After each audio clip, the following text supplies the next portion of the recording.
Hi, and welcome to another edition of Seniors Today. I'm your host, Tom Bartee, and today our guest is Mr. Marv Kinney from ACK Engineering. Welcome, Marv. Thank you. Happy to be here. Well, glad you could make it today. For those in our audience that aren't aware of it, maybe you could tell us a little bit about your engineering firm. Well, my firm is a civil structural engineering firm. We do mostly structural work. We do some surveying, although I'm in the process of retirement, going through that now and closing my office and moving it into my house. So I'll be just doing small projects. I'm too old to carry surveying instruments, so I'm giving up the surveying and just doing small structural problems. Well, I'm glad to hear that you're going to still be practicing, even though it might be scaled back a little bit. And I was going to tell you that you look too young to retire, but that's a choice everybody has to make. Well, thank you. I'm up there in the age. I'm 80 years old, and so I'm still going strong for that, but that's the way life is. Some people get dealt a hand of cards that go a little longer, and some people don't. So. Yeah, well, that's true.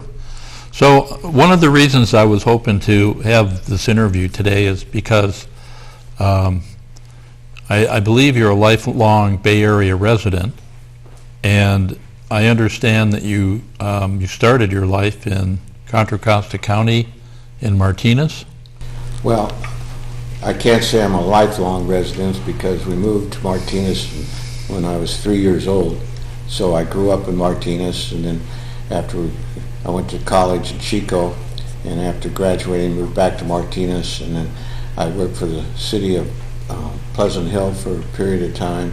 Then I got the job as city engineer, director of public works for the city of Benicia, and then after that they promoted me to city manager. For a while there I was city manager of Benicia, and then I opened my own office in Benicia and doing engineering, and so eventually what brought me to Vallejo was I sold my engineering business, and I had a non-compete with people in Benicia, so I come to Vallejo and opened an office here and been here since.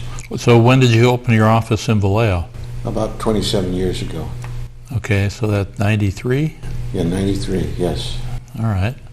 And you said you were a graduate from Chico State? Correct. Now, is that the party school back then, or did that happen later? Well, let's say it this way: you didn't have to worry about any beer cans on the side of the road. You might have found a few beer kegs, but not. Kegs, not cans. Not cans, yeah. So it was quite the party school, but it was a small school. I think when I was a senior, the largest class I had was 9 students. Most of them were 2, 3, 4, 5 students that you were in on my senior year. So wow, it was in the engineering technical fields. It was pretty small. So there's many different kinds of engineering. What was your area of specialty? Well, actually, my area of when I was in college, believe it or not, was I was taking courses in computer programming to run programs for interface between the engineers and the people writing the programs, because at that time there wasn't any programs that really worked for the engineers in a practical sense. So that's what I really had studied. But when I got out of school, I was offered jobs, but I got more money. I'd worked for Contra Costa County as an engineering aide, so I actually got more money offered from Contra Costa County. So I took the money, since I've been poor for so many years going to school, I took the money and stayed at Contra Costa. So did you become a structural or civil engineer? Well, I became a civil engineer, and most of my work was like, when I was younger, was 80% civil and 20% structural. But because you had, at that time, before the Loma Prieta earthquake, or else you were doing large projects, most of the structural engineering firms were out of Oakland or San Francisco, and you had to commute, and I didn't want to do that. So I was sort of limited to smaller projects in the in the Filet area and Benicia area. And I did a lot of work for Benicia Industries in concrete tilt-up back then, and small buildings and beams, and they had just like, although the Arsenal, Benicia Arsenal is smaller than Mare Island, they had a lot of old buildings that needed retrofit, and so I was doing that for them. So did the retrofits happen mostly after Loma Prieta? No, the retrofit was going on when they started, because the buildings were empty, and in order to lease them out or sell them or whatever was necessary, they had to be brought up. Mm-hmm. Did you work on the Camel Barn? The Camel Barn at that time was kind of off limits for everybody. It was still owned by Benicia Industries, but they kept it. Eventually, they were going to give it to the city, and so nothing was done on the Camel Barn at that time. How about the clock tower or the Admiral's Commandant's residence? Oh, the Commandant's residence. That was an ongoing thing with the city and the people that were in business there. So I had a building, we called it the Jefferson Street Mansion, which was the Assistant Commandant's building. We bought that, and we had that all as our office, and it fixed up for quite a while. Oh, that's cool. That is a very interesting building. And it was the other,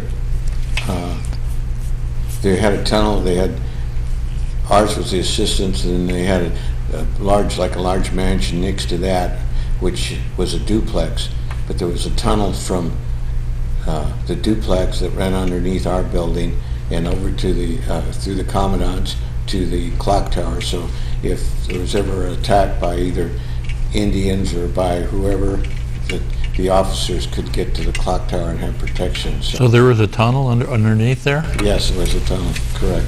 Is that gone now, or? Well, it's gone now, because I built an office building behind there, and we dug into the tunnel, hit the tunnel, and kind of collapsed it. So it's unworkable. I don't think anybody really knows about it. Some historian might, but I think that's about it. That's the first I've ever heard of it. It's pretty cool. Wow. So I was fortunate to buy some of the historical buildings there in the industrial park, and one of them was the brig.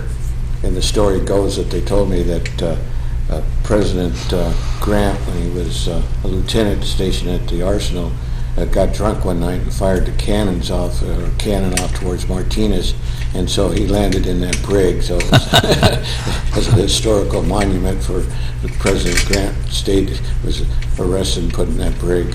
Early in his career. Yeah, well, they renovated that 20 years ago. It's a beautiful building. So there is a tremendous amount of history over there. So you started out by saying that you moved to Martinez when you were 3 years old. Where'd you come from? Well, my dad was working on a dam for the Platte River, North and South Platte River, when they come together. And so I was born in the town of Ocala, Nebraska. And so then he was shipped up to Colorado to work on a dam there.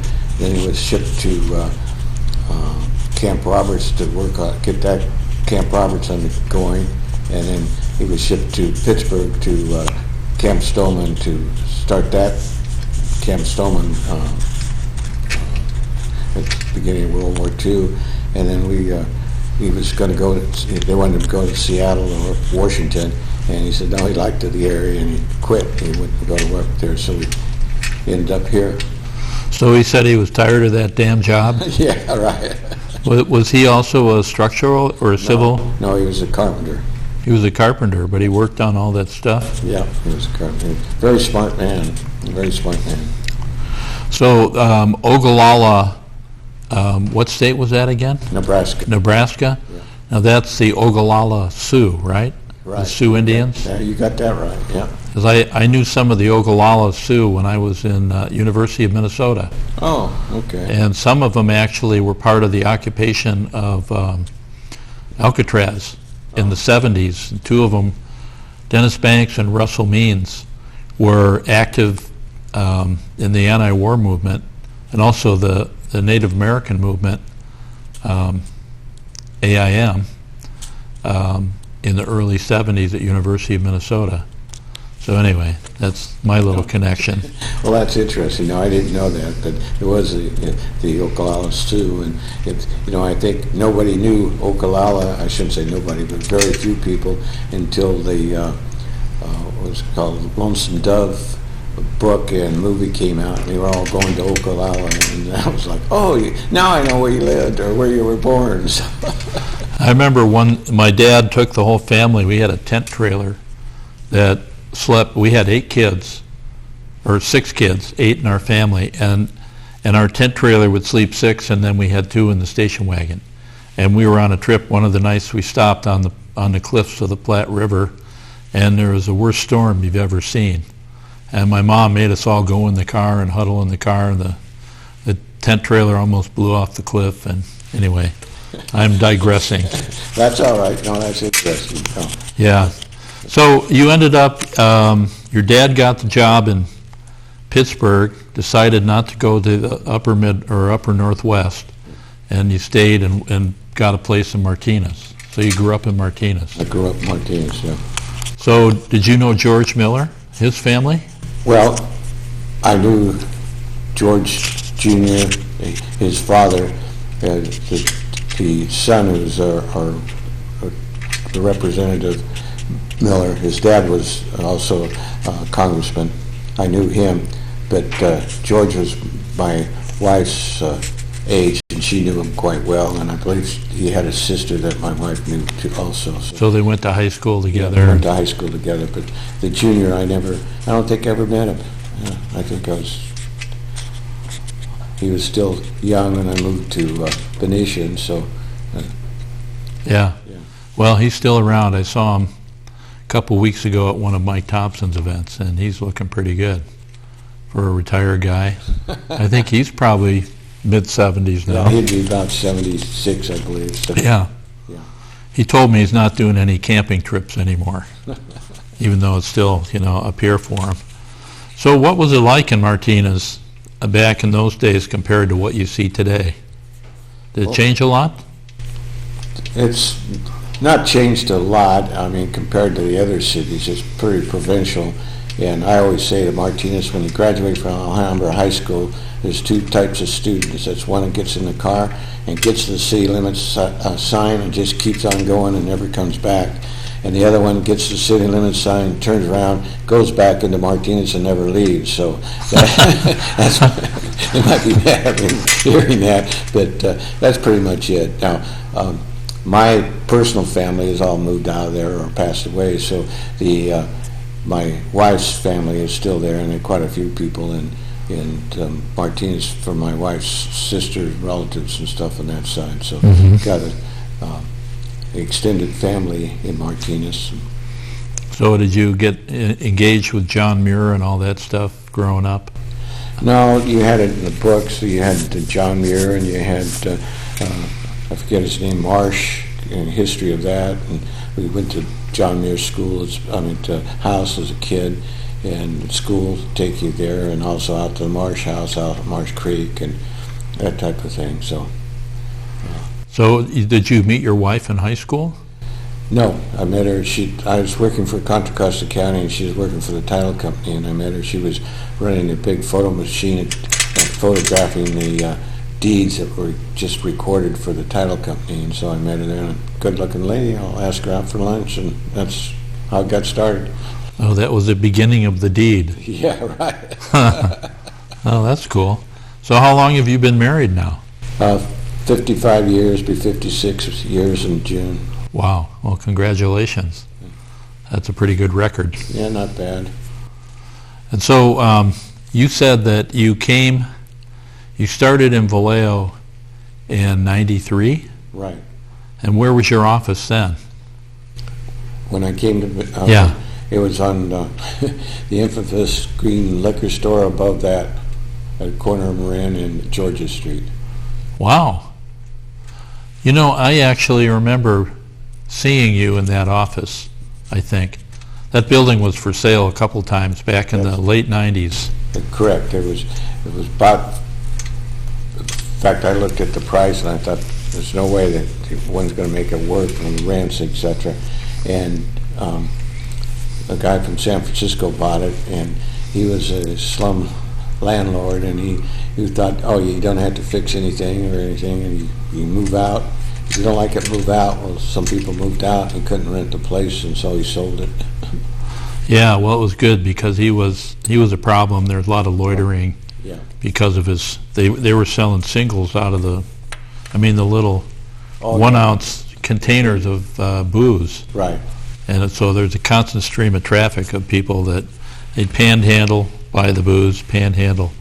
It was bad. I was glad when they finally closed that down. They had a lot of problems there, and I think I was left alone because I was so naive what was going on. I had a contractor, a client, who called me and says, I'm about 2 blocks away, I'll park out in front, you come on down, because I was upstairs. And so when I came down, he was there, and I got in his car, and he was laughing. And I said, what are you laughing at? He says, you. I said, I'm that funny? He says, don't you know what you did? I said, no, I have no idea. He says, you walked through a drug deal. And I said, oh, I did? He says, I guess that's the reason you're safe down here, because they think you don't pay any attention or don't know what's going on. I said, well, that's true, I don't know what's going on. Plus you save some money, right? You're right. Just walk right through it. Well, I remember upstairs you had an atrium built into the upstairs area. Skylights and planters and...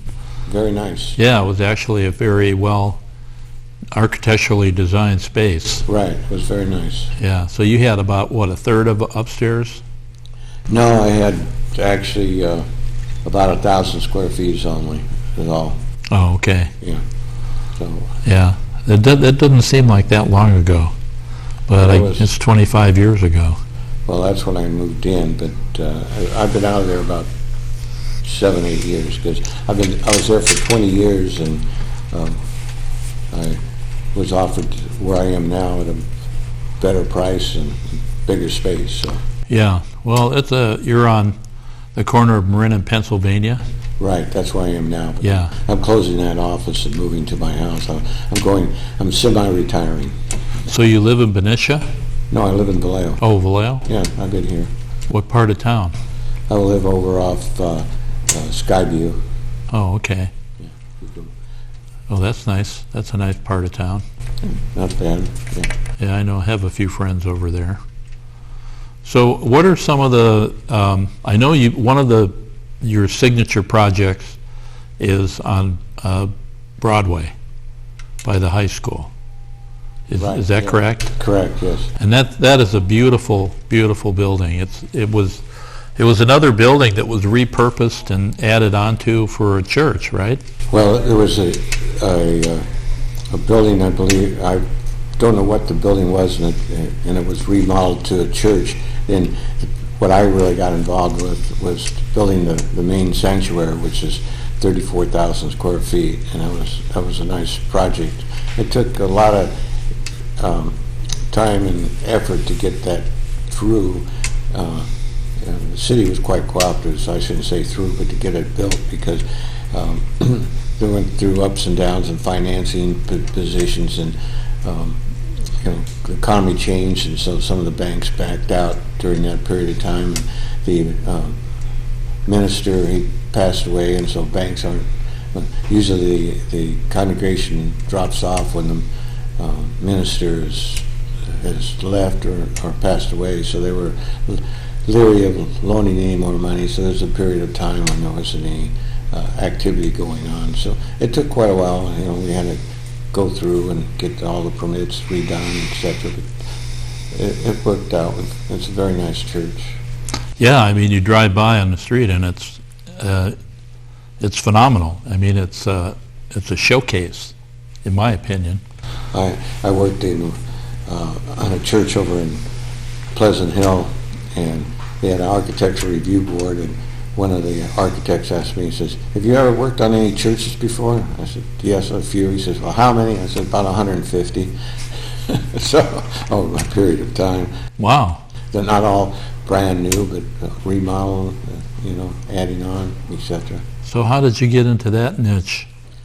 Well, there was a contractor, and he had a contractor's license, and he was an architect, and he was also a minister, and he was building a building in a house in Benicia, and so he needed some structural work done on it when I was there, so I did it for him, and we got along good, and pretty soon he had me doing some of his churches he was designing, and it just went on and on and on. Wow. Got it and expanded, and so you once you kind of get in that circle, the ministers know you, and you heard about you, and go look at the church, and etc., then you just keep getting phone calls to do that. Yeah, they probably could use you up in France right now. That's really unfortunate with the cathedral. Oh, yes. Hopefully the structure is still sound there. Well, it'd take a while to figure that out. So. I think part of that building on Broadway was an old roller rink. Could have been. I think I remember that, the one on the south side of the parcel. Yes. Mm-hmm. Yeah. And there must have been, I'm probably going way back, way further than I've been around, but there probably were 2 or 3 different roller rinks. The place where B.W. Williams parts store is now, I think that used to be a roller Looks rink. like it could have been, yeah. Yeah, so they go from roller rink to parts store? Okay. It's just like Buck's building, used to be a bowling alley. The not the one you're in, but the car museum. Oh, yeah, that's right. Yeah. Down on, further down on Sonoma Street. York and Sonoma. Yeah. No, that was an old bowling alley, correct? Yeah. Yeah, I bowled there when I was young. Yeah, I remember doing a couple of times under duress. Did some league bowling there. Oh, okay. Yeah, I was never a very good bowler.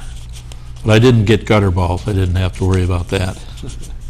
Did you ever bowl much, or? Well, not really. I was like, a few times I bowled, I was generally about 120 bowler score, so that's not very good. But I was going to Chico, and I had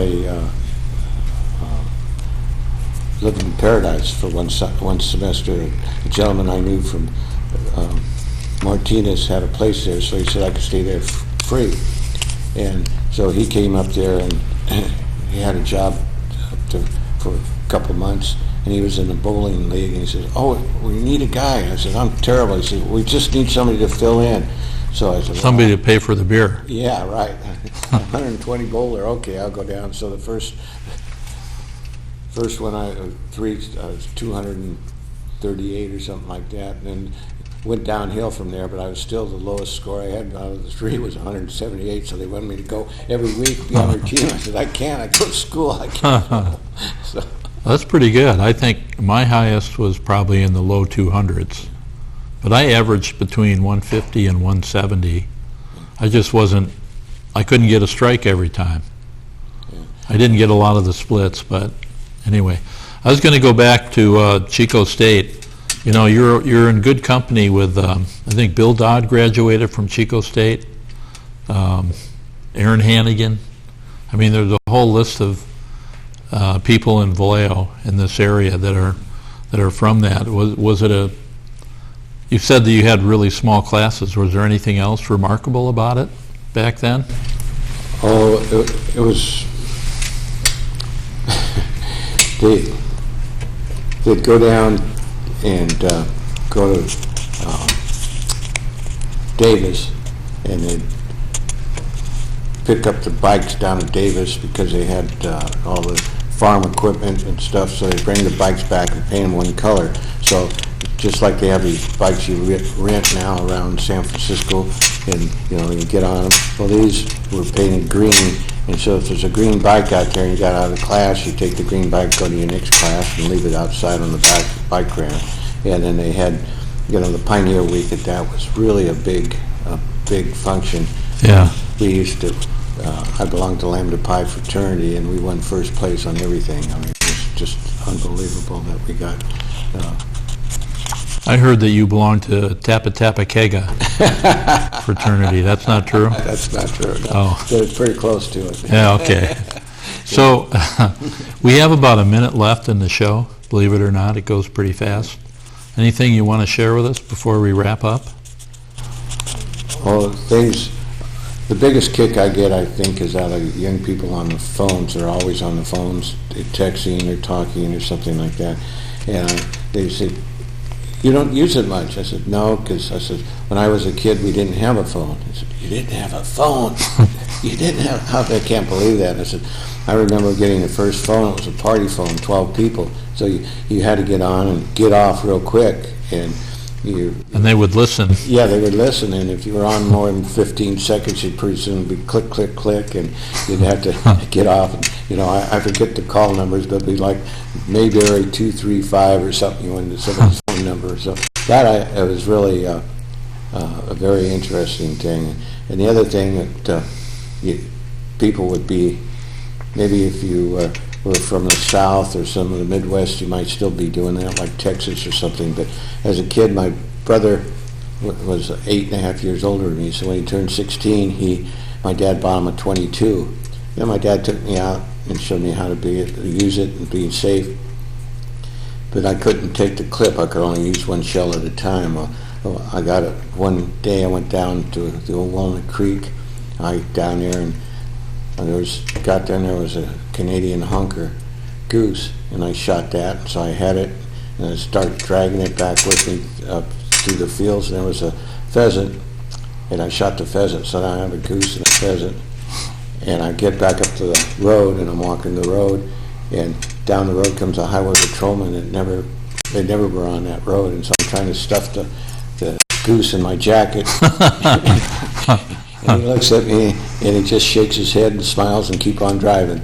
And today, if that happened, it'd be on national TV of being, Yeah, you'd be in jail. Yeah, well, parents would be for child endangerment, et cetera, et cetera. So times have really changed. Yeah, well, you think about pheasants and geese down in Walnut Creek, that's kind of an oxymoron now. Yeah. Or at least it's not happening. But Walnut Creek, it wasn't too long ago, was a very rural area. Yeah.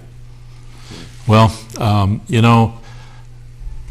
we probably could do a couple more shows and trying to get, some more history and stuff about your life, but which is very interesting. But we're out of time for today, so thank you for being here. Really appreciate it. Well, thank you for the opportunity. All right. Well, with that, that's all the time we have for today. Our show airs Tuesdays and Thursdays at 6 p.m.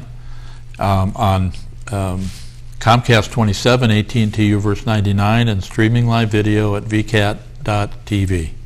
Come see us again next time.